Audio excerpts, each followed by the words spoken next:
ఇక నిన్నటిదాకా TDP versus YCP, ఇప్పుడు YS family versus YS family. పులివెందుల్లో ఇది ఇప్పుడు పరిస్థితి. జెడ్పీటీసీ ఎన్నికల వేళ సునీత ఎంట్రీతో పులివెందుల పొలిటికల్ సీన్ మారిపోయింది. వివేక మర్డర్ చుట్టూ రాజకీయం నడుస్తోంది. వాళ్ళ ఆరోపణలు, వీళ్ల విమర్శలతో హీట్ ఎక్కింది. హోరాహోరీగా నడుస్తోన్న పులివెందుల రాజకీయం సరికొత్త మలుపు తీసుకుంది. వైఎస్ వివేకానందరెడ్డి హత్య చుట్టూ ఈ ఎన్నిక తిరుగుతోంది. వివేక జయంతి సందర్భంగా పులివెందులకు వైఎస్ సునీత వచ్చారు. హత్య జరిగిన తీరు, ఆ తర్వాత జరిగిన పరిణామాల పట్ల ఆవేదన వ్యక్తం చేశారామె.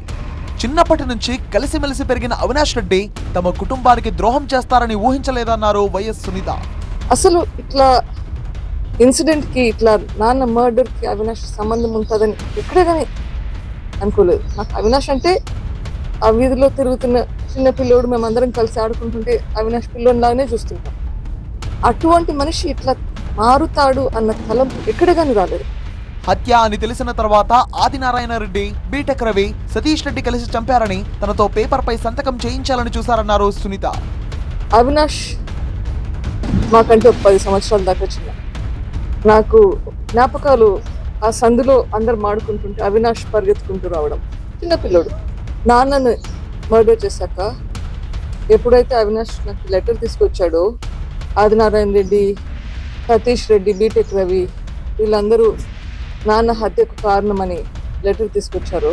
వైఎస్ సునీతను బీజేపీ ఎమ్మెల్యే ఆదినారాయణ రెడ్డి పరామర్శించారు. వివేక హత్య కేసులో సునీతతో పాటు తాను కూడా బాధితుడినే అన్నారు. ఎన్నికల ప్రచారంలో ఈ అంశాన్ని తప్పకుండా ప్రస్తావిస్తామన్నారు. రాజకీయాల్లో అభివృద్ధి ఉంటుంది, సంక్షేమం ఉంటుంది, దరిద్రపు వాళ్ళు నడిపిన దొంగ కేసులు ఉంటాయి, ప్లస్ పాత కేసులు సిబిఐ కూడా ఉంటాయి, అన్ని ఉంటాయి. ఎందుకు వదిలిపెడతాం? మా మీద పెట్టలేదా? జెడ్పీటీసీ ఎన్నికల ప్రచారంలో పాల్గొనాలని సునీతను తాము ఆహ్వానించలేదన్నారు ఆదినారాయణ రెడ్డి. కూటమి తరపున ప్రచారం చేస్తే అభ్యంతరం లేదన్నారు. ఆమె ఎన్నికల ప్రచారం ఇక స్థానిక వాసి, ఆమె రావాలనుకుంటే రావచ్చు. మేముగా ఆమెను మా ఎన్నికల ప్రచారానికి రమ్మని అడగడానికి రాలేదు. అది ఆమె ఇష్టం. డెమోక్రసీలో ఆమె ఇష్టం. తాజా పరిణామాలపై వైసీపీ విమర్శలు చేస్తోంది. సునీతను టీడీపీ ఓ పావులా వాడుకుంటోందని వైసీపీ ఆరోపిస్తోంది. ఇప్పుడు మళ్ళీ జెడ్పీటీసీ ఎన్నికలకు దృష్టిలో పెట్టుకుని చంద్రబాబు చెబుతున్నట్టు మాట్లాడటం, ఎన్నిక వస్తే ఆమె వచ్చేస్తుంది. ఏదో ఒక రకంగా వివేకానందరెడ్డి గారి హత్యను అడ్డం పెట్టుకొని ప్రజలను ప్రక్కదోవ పట్టించాలని చూస్తూ ఉంటుంది. వైసీపీపై కూటమి సర్కార్ తీవ్రంగా మండిపడుతోంది. వివేకాను చంపిన వారికి పులివెందుల ప్రజలు బుద్ధి చెప్పే రోజు దగ్గరలోనే ఉందన్నారు మంత్రి Savita. First save Vivekananda Reddy family. ఎందుకంటే వివేకానంద రెడ్డి గారి భార్య, కూతురు ఈ రోజు పులివెందులు రావడానికి కూడా భయపడుతున్నారంటే వాళ్ళ కుటుంబ సభ్యులను కూడా ఏ విధంగా భయభ్రాంతులు చేస్తున్నారు ఒక్కసారి పులివెందుల ప్రజలందరూ ఆలోచించుకుంటున్నారు. ఎందుకంటే సొంత కుటుంబంలో సొంత బాబాయిని గొడ్డలు పోటీ పొడిచిన వాళ్ళు పక్కనే ఉన్నారు.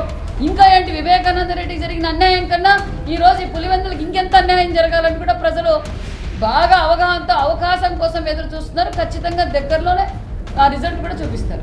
మరోవైపు తమ ఎమ్మెల్సీ రమేష్ యాదవ్ పై దాడి చేశారంటూ మండలి చైర్మన్ కు వైసీపీ ఎమ్మెల్సీలు ఫిర్యాదు చేశారు. పులివెందులలో రక్త చరిత్ర సృష్టిస్తున్నారు, టీడీపీ కుట్రపూరితంగా వ్యవహరిస్తోందని వైసీపీ ఆరోపిస్తోంది. ఎంత ప్రశాంతంగా ఉన్న పులివెందులను ఈరోజు ఒక రక్త చరిత్ర మాది చేస్తున్న కూటమి ప్రభుత్వం కేవలం ప్రజలను భయభ్రాంతులు చేసి ఫ్రీ అండ్ ఫెయిర్ ఎలక్షన్ ఉండకూడదు అని చెప్పి రిగ్గింగ్లు చేసుకోవాలా, ఎట్లయినా సరే మేము ఎలక్షన్ నెగ్గి మేమేదో చూపించాలా, అధికారం అంటే ఎట్లుంటుందో చూపించాలనే ఉద్దేశంతో ఈ ఎలక్షన్ జరుపుతున్నారు.